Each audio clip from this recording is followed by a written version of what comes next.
क्या आपने कभी सोचा है, जब यीशु मसीह क्रूस पर थे तब सबसे पास कौन खड़ा था? शिष्य नहीं, भीड़ नहीं, सैनिक भी नहीं, 3 महिलाएं। न उनके हाथ उठे न उनकी आवाज निकली, लेकिन उनकी चुप्पी पूरी भीड़ से ज्यादा बोल रही थी।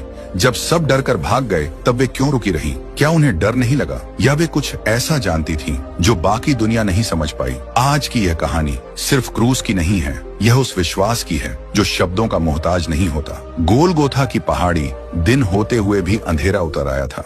हवा भारी थी, जैसे सृष्टि खुद शोक मना रही हो। बीच में खड़ा था क्रूस और उस पर यीशु मसीह, घावों से भरा शरीर, कांटों का मुकुट और फिर भी चेहरे पर अद्भुत शांति। चारों ओर भीड़ थी, कोई उपहास कर रहा था, कोई तमाशा देख रहा था, कोई सिर हिलाकर चला जा रहा था। लेकिन क्रूस के ठीक पास 3 महिलाएं खड़ी थीं। न उनके होंठ हिले, न उनकी आंखें इधर उधर हुईं। पहली थी मरियम, यीशु की माता। उसका हृदय टूट चुका था, पर उसका विश्वास नहीं।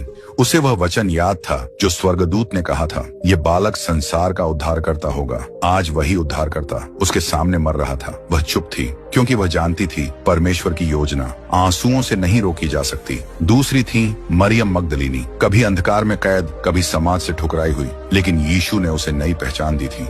आज जब सब डर कर भाग गए थे, वह रुकी रही। उसकी चुप्पी एक वादा थी, जिसने मुझे जीवन दिया, मैं उसे अकेला नहीं छोड़ूंगी। तीसरी थी क्लोपास की पत्नी मरियम। इतिहास ने उसके बारे में ज्यादा नहीं लिखा, लेकिन परमेश्वर ने उसे चुना इस पल का साक्षी बनने के लिए। उसकी चुप्पी यह बता रही थी कि सच्चा विश्वास नाम या पहचान नहीं देखता। तीनों चुप थी, क्योंकि वे देख रही थी वह दृश्य जिसे शब्द सह नहीं सकते। जब यीशु ने कहा सब पूरा हुआ, तो वह सिर्फ एक अंत नहीं था, बल्कि एक नई शुरुआत थी। उनकी चुप्पी में भय नहीं था, निराशा नहीं थी, बल्कि भरोसा था।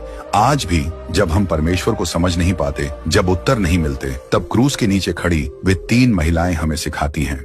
विश्वास हमेशा बोलता नहीं, कभी कभी वह बस खड़ा रहता है। जब सब कुछ टूटता हुआ दिखाई दे, जब परमेश्वर चुप लगता है, जब प्रार्थनाओं का उत्तर देर से मिले, तब याद रखना, क्रूस के नीचे खड़ी वे 3 महिलाएं भी कुछ नहीं समझ पा रही थीं, लेकिन उन्होंने विश्वास छोड़ नहीं दिया। कभी कभी परमेश्वर हमें जवाब नहीं देता, वह हमें मजबूत बना रहा होता है। अगर आज तुम किसी दर्द से गुजर रहे हो, तो भागो मत, खड़े रहो, क्योंकि जो विश्वास क्रूस के नीचे खड़ा रहता है, वही पुनरुत्थान की सुबह भी देखता है।